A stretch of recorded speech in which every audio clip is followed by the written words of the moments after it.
मैं देव सर और मेरे साथ हैं scholar Naresh sir Vikramaditya academy Faridabad से। आज हम आपको मिलाने जा रहे हैं न्यूली सेलेक्टेड कैडेट नील से और उनके परिवार से। बहुत बहुत मुबारकबाद सर, आपके बच्चे ने आपको एक गर्व का पल महसूस होने के लिए करवाया है। तो हम आपसे जानना चाहेंगे कि जो आप ये गर्व के पल को किस तरीके से ले रहे हैं, किस तरीके से आप क्या फील कर पा रहे हैं इस टाइम पे। मेरा नाम अजय है, अजय कुमार, और ये मेरा बेटा नील है। सबसे ज़्यादा खुशी मुझे लाइफ में 2 ही बार मिला है, और वो अभी जब ये इंडिया रिकमेंडेड हुआ है ये एसएसबी, तो मुझे सबसे ज़्यादा खुशी मिली है। क्यों? क्योंकि ये मेरा ड्रीम था। मैंने 4 बार कोशिश करी थी आर्म फोर्स में जाने का, और शायद किस्मत से जो भी है, और मुझे मिला नहीं। और यही चीज़ मेरी वाइफ के साथ भी था, ये कि वो मतलब इंटरेस्टेड थे कि हम अपने बच्चे को कहीं ना कहीं अपने देश के सेवा में, मतलब कहीं ना कहीं एक ऑफिसर के, मतलब एक ऑफिसर के रूप में मैं अपने बच्चे को भेजूंगा। ये हम लोग का ड्रीम था। सर मैं अभी आपकी पृष्ठभूमि जानना चाहूँगा कि मतलब आपका बच्चा आर्म्ड फोर्सेस में गया है, आपका मतलब क्या सिविलियन बैकग्राउंड रहा है या फिर आपके परिवार में से पहले भी कोई आर्म्ड फोर्सेस को ज्वाइन कर चुके हैं। तो मैं एक बार वो जानना चाहूँगा कि इसमें ये लगन आई कहाँ से। नहीं सर, एक्चुअली क्या है कि हमारा मतलब हमारी फैमिली का, हमारे पूरे खानदान का आर्म फोर्स से को दूर दूर तक का कोई नाता रिश्ता नहीं रहा है। लेकिन मेरा ड्रीम था, देश का सही हीरो अगर है तो आर्म फोर्स ही है। What is your occupation. Sir मैं प्राइवेट जॉब करता हूँ। मैं इससे पहले एमएनसी में सीएनके में था, फॉक्सटेल किंग में था। जी जी। वो कोविड के दौरान अनफॉर्चुनेट ग्लोबलाइज बंद हो गया, और कोविड में सभी वो मतलब अस्त व्यस्त हो गया, जो सभी को पता होगा। फिर मेरी वाइफ गवर्नमेंट जॉब में है, यूपी गवर्नमेंट में है, वो जी जी जी। टीचर है। तो ये है। अब तो अभी हमारी जब उस टाइम में तो सब बड़ी क्रूशियल स्थिति से हम लोग गुजरे हैं। लेकिन ये था कि गवर्नमेंट जॉब था मेरी वाइफ का, तो उसी से हम सपोर्ट किया, उसी से हम सर्वाइव किया है अभी। तो आपको जब ये लगा कि मुझे बच्चे को, अपने बेटे को आर्म्ड फोर्सेस ज्वाइन कराना है, तो उसके लिए आपने रिसर्चेस भी की होंगी, हाँ, आर&डी भी करा होगा। बहुत सारे। तो आप कैसे नरेश सर तक और इनके इंस्टीट्यूट तक कैसे पहुंचे आपको कैसे इनके बारे में जानकारी सर ये है, मुझे एक्चुअली एक बार की बात है, बहुत पहले 2018 में मैं सुबह में ऑफिस जाने की तैयारी कर रहा था। तो मेरे मौसेरे भाई का कॉल आया कि ऐसे ऐसे भैया, आप सैनिक स्कूल और आरएमएस का बच्चे की तैयारी होता है, और उसमें बच्चे जाते हैं तो उसको जो बैकग्राउंड मिलता है पुलिस, मतलब वो सैनिक का बैकग्राउंड मिलता है, और वो है कि 12th तक बच्चा अगर जाता है तो लाइफ सेट हो जाता है, ऐसा पता चला, बताया उन्होंने। मैं अपने ऑफिस में अपने कलीग से बात किया, तो वहाँ जाके मुझे पता चला कि आरआईएमसी एकमात्र ऐसा इंस्टीट्यूशन है जो इंडिया में एक है, और उसमें 25 बच्चे ही सिलेक्ट होते हैं, और उसमें उसका सिलेक्शन प्रोसेस जो है जस्ट लाइक एनडीए से पहले, जब इंडिया 1956 से पहले इंडिया जब नहीं था, उस समय डायरेक्ट आरआईएमसी से ही बच्चे ऑफिसर बनते थे। ये मुझे अपने दोस्तों से पता चला। फिर मुझे फरीदाबाद में नरेश सर के बारे में पता चला।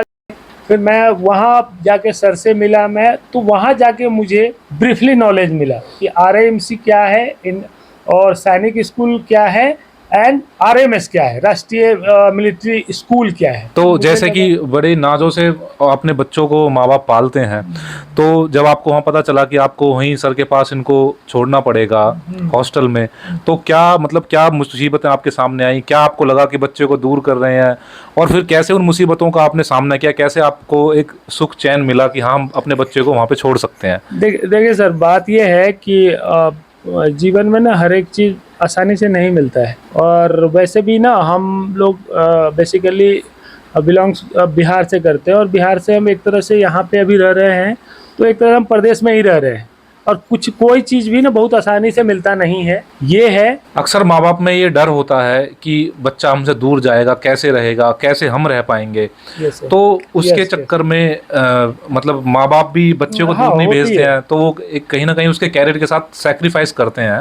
तो आप उन माँ बापों को क्या एक सोच देना चाहोगे, क्या उन्हें अपनी सोच में परिवर्तन लाना चाहिए, क्या मैसेज रहेगा आपकी तरफ से। सर एक्चुअली क्या है कि देखिए, हर एक माँ बाप अपने बच्चे के लिए ज़्यादा पॉसेसिव होता है। अपने बच्चे को ना वो चाहता है कि दुनिया का हर खुशी दे दे, जो उसे नहीं मिला हुआ हो। और वो हर एक चीज़ ये चाहता है कि मेरा बच्चा कहीं जाए तो मतलब कहीं भी अगर पढ़ भी रहा है तो जो मतलब उसको हम हमेशा पैम्पर करें, ठीक है। अगर लेकिन ये चीज़ मेरे हिसाब से गलत है। अगर हम अपने बच्चे को पैम्पर करेंगे तो बच्चा जो है ऊंचाई के शिखर पे नहीं पहुंच पाएगा, ये है। तो मैं जो भी देख रहे हैं या जिनको मैं यही कहूँगा कि पढ़ाई लिखाई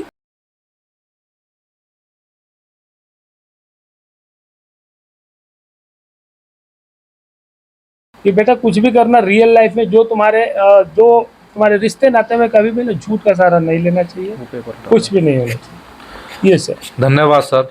अब मैं आप लोगों को मिलवाना चाहूँगा नील की माताजी, जो खुद भी एक अध्यापिका हैं और वो खुद भी एक मैथ्स की टीचर हैं। उसके बाद भी वो मैथ्स के लिए नरेश सर को इतना उनका धन्यवाद करती हैं, उनको इतना ग्रेटिट्यूड अपना देती हैं वो। तो मैं कुछ शब्द उनसे मुँह से भी सुनना चाहूँगा। नमस्कार मैम, बहुत बहुत बधाई, शुभकामनाएं, आपका बेटे ने एनडीए क्लियर किया है जी। तो मैडम कुछ आप अपने एक्सपीरियंस कुछ बताइए, आपने कैसे मतलब जब नील को सर के पास भेजा छोड़ा तो कैसे क्या आपने चीज़ों को कैसे एड्रेस किया? सर एक्चुअली नील को शुरू से मैंने ही पढ़ाया, मैंने कभी अपने बच्चे को ट्यूशन नहीं लगाया कहीं भी। और ये सोचता था कि अगर मम्मी ने ये कह दिया सही है तो सही है, अगर टीचर्स की गलत भी बोल दे और सही बोले और मम्मी ने गलत भी बोल दिया तो ये कहता था यही सही है क्योंकि मेरी मम्मी ये पढ़ा रही है। लेकिन जब आरएमसी की प्रिपरेशन की बात आई तो शुरू में मुझे लगा कि मैं करा लूँगी इसको, लेकिन आप अपने बच्चे को कितना भी पढ़ाते हैं तो एक पैम्परिंग सा माहौल होता है। बच्चा आपको टालता है, कहता है कि बाद में कर लूँ मम्मी, 10 क्वेश्चन के जगह 5 कर लूँ, ये एक माहौल होता है। तो मुझे ये पता था कि मैं उस तरह की पढ़ाई नहीं दे पाऊँगी इसको। फिर मैंने सर्च करना शुरू किया कि ऑनलाइन देखूँ। तो जिस वक्त नील आरएमसी गया उस वक्त एक्चुअली में कहीं कोई पर्टिकुलर इस तरह का इंस्टीट्यूट नहीं था, अब तो खैर बहुत हो गए हैं। तो उसमें नील को आप घर से दूर रखने का मानती हैं या फिर नरेश सर के गाइडेंस में? अभी तो सर मुझे नरेश सर का पता ही नहीं था जी। एक्चुअली मुझे किसी का नहीं पता था। मैं सर्च कर रही थी कि कुछ ऐसा मिले जहाँ पे इसको पढ़ा पाऊँ मैं ढंग से, क्योंकि सच बताऊँ मैं सर, बहुत टीचर होंगे, अभी मैं मिली हूँ खुद से और नरेश सर से एज ए मैथ्स टीचर, मुझे नहीं मिला है कोई, बहुत होंगे। लेकिन उस वक्त मुझे लगता था कि अगर मैं इसको कहीं और रखूँगी तो इसका मेन सब्जेक्ट जो मैथ है वो ख़राब हो जाएगा, जो मुझे लगता था। ये मुझे आप कह सकते हैं कि ये मुझे लगा था कि मेरे ही तरीके से समझता है जो भी। तो तब मैं ढूंढ रही थी ऐसे। तो उसके बाद मुझे किसी कोचिंग का पता चला, मैं फरीदाबाद में मैं गई और मैंने छोटे छोटे बच्चों को देखा कि एकदम सब याद है उनको जीके में मेरा कुछ खास इंटरेस्ट नहीं था। तो मुझे थोड़ा इंस्पिरेशन मिला कि चलो यहाँ रखते हैं, कोशिश करते हैं, 1 महीना रख के देखते हैं। हालांकि इसके फादर पूरी तरह से तैयार नहीं थे, क्योंकि मैं सबसे बड़ा बात था कि मैं बहुत बड़ा डिसीजन ले रही थी कि मैं नाम कटवा रही थी स्कूल से। अब मैंने कहा रखूँगी, ये कहने लगे तुम इतना बड़ा डिसीजन कैसे ले रही हो, नाम कटवा लोगी? मैंने कहा यार कटवाएंगे, ये करेगा। और ऐसे ही होता है, 2 नाव में पैर रख के कभी नहीं चलता। सर उस समय रैंडमली मिले थे, कुछ ऐसा नहीं था कि ये मेरे लिए मतलब वो क्या कहते हैं मील का पत्थर साबित हो गया, मुझे नहीं मालूम था कुछ भी। फिर सर ने इसको मैथ्स पढ़ाया। स्टार्टिंग में नील बिल्कुल दहशत में आ गया, क्योंकि बड़ा कंफर्ट जोन में ये बच्चा पढ़ा था। मैं अगर एक सवाल देती थी 5 घंटे भी लग रहे हैं तो बेटा करो, वो वाला माहौल में देती थी। मैंने कभी डांट पीट के पढ़ाया ही नहीं इसको। ये मैथ्स में शुरू से भी अच्छा रहा है, मतलब इसका स्कोरिंग था स्कूल में, बाकी सब्जेक्ट में चाहे कम हो लेकिन मैथ्स में पूरा नंबर आता था। और आधा नंबर भी कटता था तो ये अफसोस करता था कि मेरे आधे नंबर कट गए मम्मी। इसको लगता था कि मम्मी के मार्क्स गिर गए क्योंकि मम्मी मुझे मैथ्स में बहुत पढ़ाती। फिर सर ने इसको पढ़ाया तो फर्स्ट वीक सेकंड वीक में ये दहशत में आ गया कि इसको लगा बहुत फोर्स्ड है, बहुत पढ़ना पड़ रहा है। मम्मी तो कह देती थी कि चलो 10 की जगह 5 कर लो, ये तो नहीं देते भैया, ये तो 10 के 10 ही कराते हैं। इसने मुझे अप्रोच किया, मम्मी घर पे पढ़ा लो यार, आपसे पढ़ लूँगा मैं, प्लीज़ प्लीज़। बहुत किया अप्रोच, खैर यहाँ आ भी गया मेरे पास। 1 हफ्ते मैंने फिर इसको मोटिवेट किया, नहीं बेटा वो बेस्ट टीचर हैं, तुम सोचो तुम्हारे पीछे। एक सर ने एक बात कही थी कि मैम मेरे पास यहाँ कैमरा नहीं है, मैं ही कैमरा हूँ, मेरी आंखें कैमरा है। तो वो चीज़ें मेरे माइंड में आ गया था। मैंने कहा बेटा रह जा, खाना पीना मायने नहीं रखता, तुझे अच्छा नहीं लगता, क्योंकि ये थोड़ा सा खाने पीने में भी चूजी था। मैं हर वीक आऊँगी, तेरे पसंद की चीज़ लेके आऊँगी, लेकिन यार पढ़ जा, मैथ पढ़ लेगा तू। क्योंकि मैंने जो 2 वीक में, जब ये फर्स्ट टाइम गया था, इसके अनटेंडम एक टेस्ट हुए थे, उसमें 12 मार्क्स आए थे। सर ने मुझे दिखाया था 5, तो मुझे बड़ा दुख हुआ। मैंने कहा कि 12 नंबर वो मेरे बेटे को, मुझे लगा कि मैं सबसे तेज बच्चा था ये मैथ में। फिर सर ने इसको मेहनत कराई, महीने दिन में जो इसके अंदर इम्प्रूव। तो मैं वो वीक वाली बात बता रही थी। ये फिर मेरे से पिटाई खा के और किसी तरह मोटिवेट होके गया। वहां जाने के बाद इसने मैथ्स में सर के साथ बैठ के इतना काम किया, सबसे अच्छी बात है कि सर ने इसकी चीज को पकड़ा कि इसको, अगर आप, ये रबड़ है, इसको थोड़ा सा खींचो तो ये और खींचता है, इसको आप मोटिवेट करो तो ये करता है। आपकी तरह एक टीचर मिले, मम्मी बहुत अच्छा पढ़ाते हैं, बिल्कुल समझ में आ जाता तो है। मतलब विक्रमादित्य अकेडमी में नरेश सर का काफी प्रभाव रहा है नरेश सर का आपके सर ऊपर। अभी भी प्रभाव है। मैं कहूंगी कि अगर मैथ्स में अभी भी अपने कॉलेज में बेस्ट है, मैथ्स में इसकी अंडरस्टैंडिंग बेस्ट है, और बहुत कम समय में, मैथ्स ऐसा सब्जेक्ट नहीं आप रटवा लेंगे, 2 महीने में 99 मार्क्स स्कोर करना, वो भी आरएमसी जैसे एग्जाम में, जबकि आप 6 पास आउट। और सर ने एक बात कही थी, मैडम मैं और कुछ नहीं जानता, मैथ्स में इसको पास करा के रहूंगा। तो मैथ्स के परफेक्ट टीचर है ये। मेरी कुछ दोस्त है जो अभी भी बोलती हैं कि बताओ यार टीचर, मैंने कहा यार इसके बाद तो मुझे अभी कोई नहीं मिला है, तो 6 महीने रख दे लेकिन नरेश सर के पास रख, और कुछ नहीं। इवन मेरा छोटा बेटा भी है और उसको मैंने माइंड सेट कर रखा है कि 5th के बाद तुझे नरेश सर के पास जाना है। तो मैथ्स के लिए तो मैं कहूंगी, और सबसे बड़ी बात मैथ्स के लिए इसलिए भी मैं कह रही हूँ कि मैथ्स स्कोरिंग है, आरएएमसी आप बिना मैथ्स के नहीं कर सकते। रटने की कोई चीज नहीं है मैथ्स में। आप सोचेंगे कि हम रट लेते हैं और कर लेते हैं। आर.डी. शर्मा की बुक देख के बच्चा भागता है, इतनी मोटी बुक होती है, और वो ये बच्चे, नरेश सर कहते हैं हम वीक में करा देते हैं, वीक में उसको कंप्लीट कराते थे। मैं भी दहशत में आ जाती थी कि मैं नहीं करा पाती इसको कभी। और लास्ट में ये 2-3 महीने मेरे साथ रहे, उस समय मेरे इतना सहयोग किया सर ने, फोन पे रहे, व्हाट्सएप पे रहे, और कहते रहे कि मैम कोई बात नहीं, मैं यहाँ से सहयोग करूंगा आपको, और आपको तो, और पूरे दिन लगे रहे बच्चे के साथ। तो मुझे नहीं लगता अगर नरेश सर नहीं होते तो ये मैथ्स स्कोर कर पाता, बिल्कुल भी नहीं कर तो पाता। आप लोगों ने जिस तरीके से नरेश सर की उपलब्धियों को गिनवाया है, तो मुझे लगता है आपके म्यूचुअल अंडरस्टैंडिंग भी काफ़ी मिली हुई है। तो नरेश सर, ये नील के पेरेंट्स के साथ ही आपके ऐसे मधुर संबंध बने, या फिर और भी पेरेंट्स के साथ हैं आपके ये सब? सर देखो, मेरे लिए बच्चा प्रेफरेंस रखता था। मैं आज भी कहता हूँ, मैं उस दिन भी कहता था बच्चे से कि जिस दिन आपका सिलेक्शन होगा मैं उस दिन आपसे बात करूँगा। बाकी हाँ, मेरा रूल रहा है, मैं थोड़ा स्ट्रिक्ट रहा हूँ। इसका मतलब ये नहीं कि मुझे बच्चे का ये नहीं पता, वो थी, मैं नहीं मानता, मैंने कभी बच्चों को डांटा नहीं था, मैंने कभी बच्चों को ऐसा कोई पीटा नहीं था, लेकिन हाँ मेरी आंखें थी, मैं 100% बच्चों के साथ खड़ा था। तो मैं 24 घंटे यदि मैं बच्चे के साथ हूँ तो मेरे अपने रूल थे कि इस बच्चे को हर टाइम क्वेश्चन, मुझे एक बात बताओ मैम, यदि मैं एक बच्चे के साथ 12 घंटे हूँ तो 12 घंटे मुझे बच्चे के साथ रहना है और उस बच्चे को पढ़ाना है, उसी के साथ मुझे टाइम स्पेंड करना है। तो मेरे अपने रूल रहे होंगे जिस वजह से ये बच्चे आंखों से मेरे से डरते थे। डरने का कारण ये नहीं था कि मैं इन पे कोई डंडे लगा रहा हूँ, मेरा कारण ये था, बेटा यदि मैंने आपको 50 क्वेश्चन दिए तो मुझे आज 100% अभी चाहिए, आप कर सकते हो, आप कर सकते हो। इसलिए मुझे पता है, मुझे बच्चे का ये पता है, यदि मैं 100 क्वेश्चन देता हूँ तो मुझे पता है वो कितना कर सकता है, 70 कर सकता है। मैं उस बच्चे को 100 क्वेश्चन दूंगा तब वो 70 करेगा। यदि उसने 70 किया है तो वो अच्छा किया है। तो इसमें लॉजिक ये है कि एक बच्चे को इतना वर्क दे सकते हो वो जितना कर सकता है, क्योंकि 200 मार्क्स का मैथ आता है आरएमसी में, और मैं यदि ऐसा इन्हें इजीली कराऊं, साहब मैं आपको बता देता हूं, 2 महीने के अंदर इस बच्चे के 99 मार्क्स है। केवल 2 महीने में से एक वीक के लिए घर था। उसके बाद सेकंड अटेम्प्ट में 140 थे। सिर्फ ये था लगन थी, वरना तो बैक हो गया था। रीजन 100% 156 सेकंड में। यदि ये बच्चा उस टाइम बैक हो गया जिस टाइम इनकी मदर ने इस बच्चे को दोबारा से भेजा, उसका भी रीजन में ही होता। यदि ये बच्चा उस टाइम से नहीं उभर के आता तो भी रीजन में ही होता, यदि उभर के आया तो भी रीजन में बन के आ रहा हूँ। तो इसमें मैं नहीं मानता। देखो सर, मैथ क्या है, मैथ लर्निंग होता है, मैथ समझाया जाता है।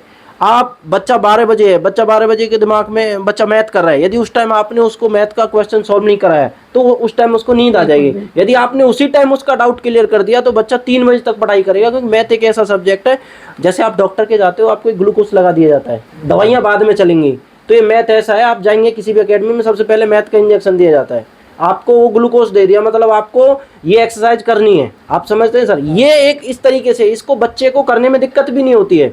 इसमें बच्चा 5-5 घंटे इंटरेस्ट ले जाता है, लेकिन और सब्जेक्ट 1 घंटे से ज़्यादा 2 घंटे से ज़्यादा नहीं पढ़ सकता। तो दैट्स सर, वैसे तो बेसिकली कोई भी जनरली अपनी एकेडमी की कोई तारीफ ही करेगा। हाँ। तो जो असली सच्चाई है वो एक पेरेंट्स, एक बच्चा जो वहाँ पे लाइफ अपनी जी के आया है वही बता पाएगा।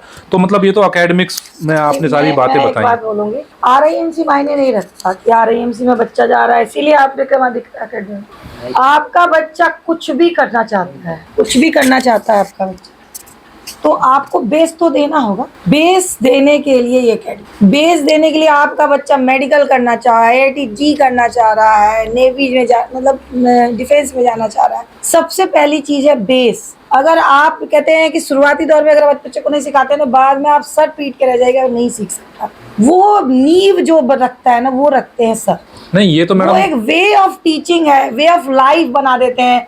बच्चा बड़ा उसी में लगा रहता है कि मुझे इतना पढ़ना है, ये करना है। आप छोटे छोटे बच्चों को देखिए, आज की डेट में गेम लेके खेलते हैं। वहां जाके आप एकेडमी में बच्चों को देखिए, उनको गेम से, दूसरी दुनिया से मतलब नहीं है। आज कितने कोच, उसकी कंपटीशन है उनके नहीं, पास। ये तो मैडम पढ़ाई- हो गई एकेडमिक्स की बातें। जी। इसके अलावा एक्स्ट्रा करिकुलर एक्टिविटीज़ हो गई, खाना, रहना, सहना, मतलब मैं उनका जानना चाहता हूँ कि कैसा आपने फील किया, कैसा नील ने वहाँ पे फील किया। और देखिए सर, सिंपल सी बात है, आपने अभी RIMC, कोई भी पेरेंट्स होता है वो RIMC एडमिशन लेगा तब आपको फैसिलिटी मिलेगी। You have to earn those facilities. This coaching academy is to facilitate your academics mainly. तो अगर आप फैसिलिटी देखोगे, आप देखोगे कि खाना है, मैं ये नहीं कह रहा कि खाना बेकार है, मैं ये बिल्कुल नहीं बोल रहा, पर कई बार होता है क्योंकि आप घर पे अपने 2 बच्चों के लिए बना रहे हो खाना, पर आप कोचिंग एकेडमी में कम से कम नहीं तो 100, 150, 200 इनके लिए खाना बनाते हो। कई बार होता है कुछ गलती हो जाती है, कई बार होता है किसी बच्चे को 1 रोटी कम मिल जाएगी, आधी रोटी कम मिल जाएगी, हो सकता है ऐसा है नहीं कि किसी एकेडमी में होगा या खाना नहीं किसी, मिलता। कई बार होता है क्योंकि आप मैं RIMC में रहा हूँ, मैं हॉस्टल में रहा हूँ, मैंने देखा है हर दिन का फिक्स होता है, इस दिन ये बनेगा, आज ये बनेगा, आज ये बनेगा, या कई बार कई बार सोने में दिक्कत हुई, कुछ तो दिक्कतें होती है, पर आपका जो मेन एम है उसके लिए एकेडमी बेस्ट है, वो फैसिलिटेट कर रही है, तो मेरे ख्याल से वो सारी चीजें फुलफिल हो जाती हैं।